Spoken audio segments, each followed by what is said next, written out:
Hey, what's up guys? Welcome back to a video. So today I have another new Burning Lands video for you guys.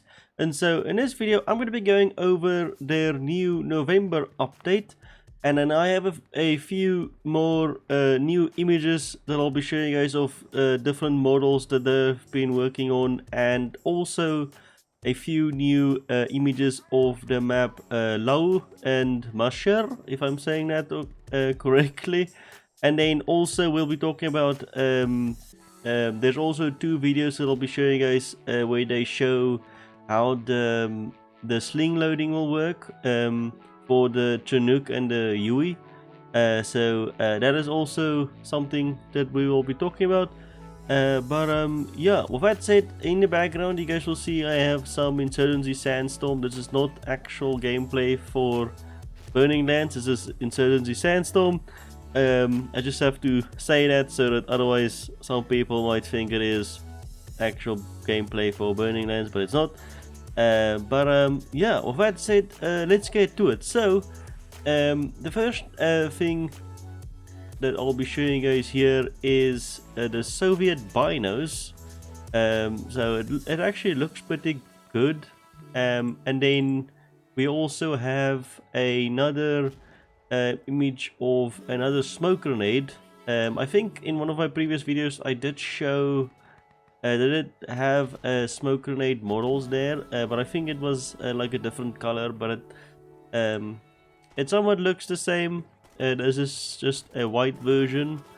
And then we also have one of the patrol boats that you'll be able to drive, I'm guessing, in the game. Called the PBR patrol boat, and this is in engine. If you guys can see that on the image. And then also we have a few work in progress images of the Chinook or the CH-47, but most people know it as a Chinook. And then yeah, so there is a few pictures of the actual cockpit, but like you guys can see there, it is still very a work in progress, but looking good. And then the next thing is the actual flamethrower. We have now finally an image of how the model looks like of the flamethrower. Now this does look like the model is like sort of finished. I'm not sure if this is actually finished. It does say here down here work in progress, but it sort of looks almost finished, I'm guessing. Yeah, this looks pretty cool. I'm excited to see how they're gonna be incorporating the flamethrower in the game. Yeah, so the next image is about another grenade, the M34. And then this, I'm guessing this is a smoke. Oh, it is a smoke grenade. Okay, so yeah, it looks pretty cool. And then the next thing that we have is the M79 grenade launcher, and this is out of engine. This does look good as well. It doesn't seem like it has any textures yet, but I'm guessing obviously they will add textures. Yeah, and then the next thing that we have here is the M19 binos. These binos also looks pretty cool. I'm not exactly sure between the M19 binos and the Soviet binos which side will actually have which. I'm not actually that up, or like I don't know exactly which equipment they used exactly back then. Yeah, and then we also have the next thing is the Mosin. This is also a pretty nice image of the Mosin.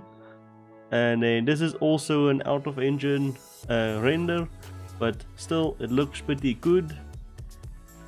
And then the next thing is we actually have a character model of the Pavan faction, I'm guessing.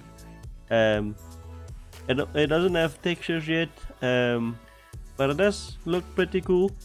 And then we also have the SKS.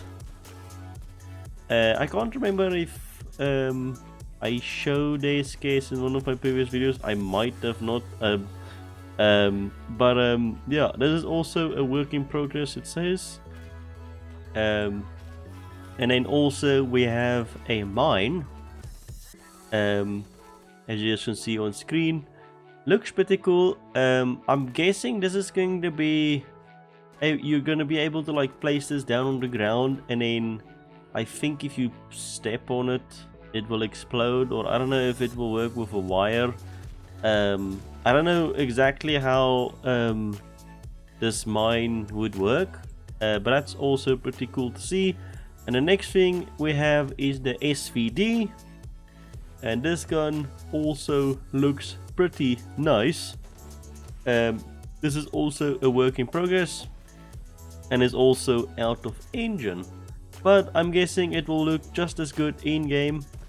And then we have two videos that I'll be showing you guys about how the sling loading would work. Now the one is going to be for the Yui, and then the other one is going to be for the Chinook.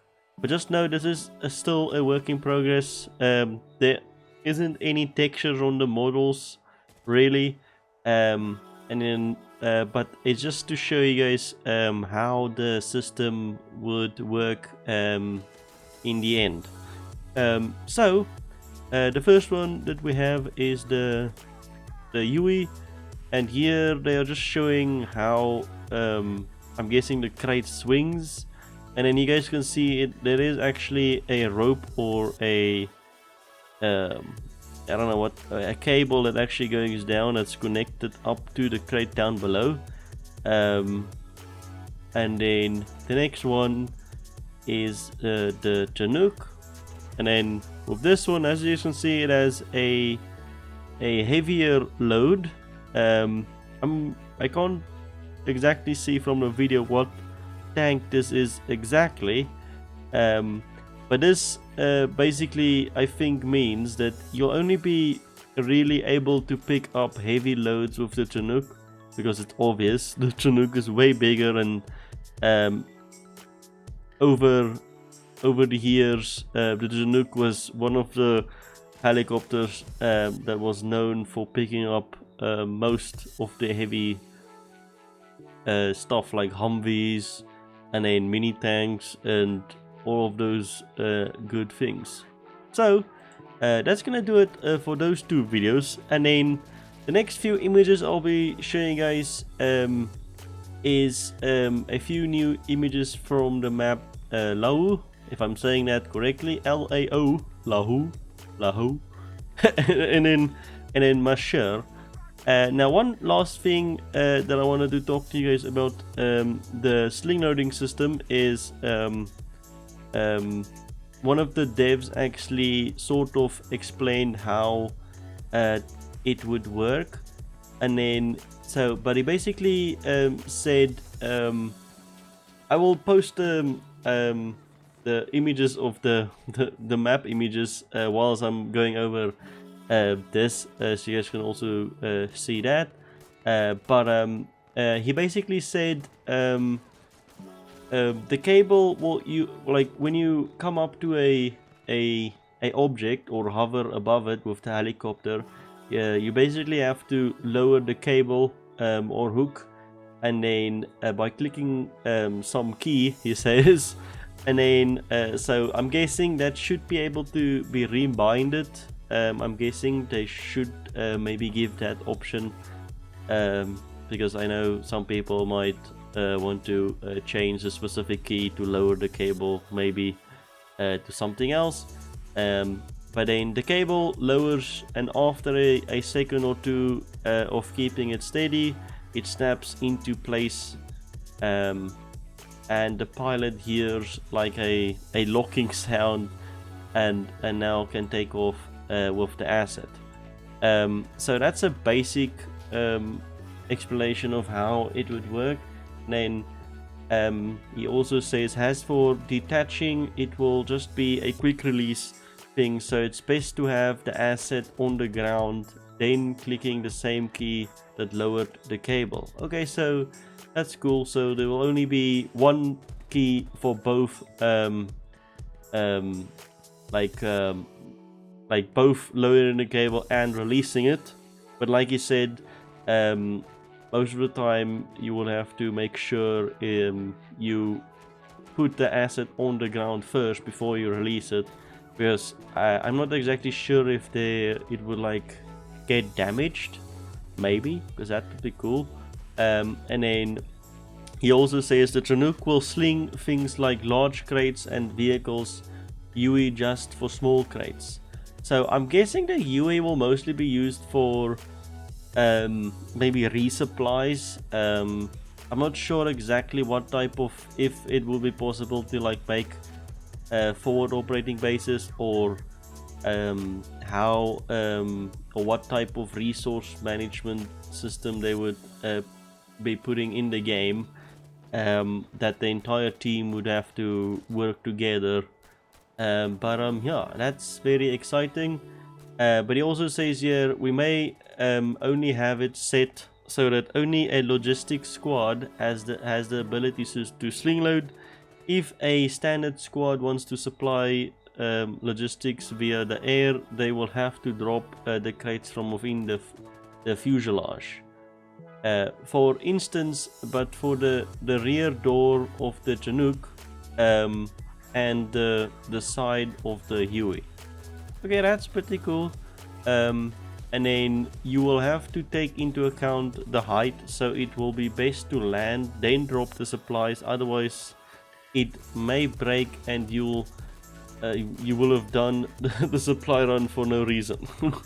Yeah, so what he said there, that's basically what I just thought how it would work, is if you just drop stuff whilst you're in the air, it might break and you would lose those supplies.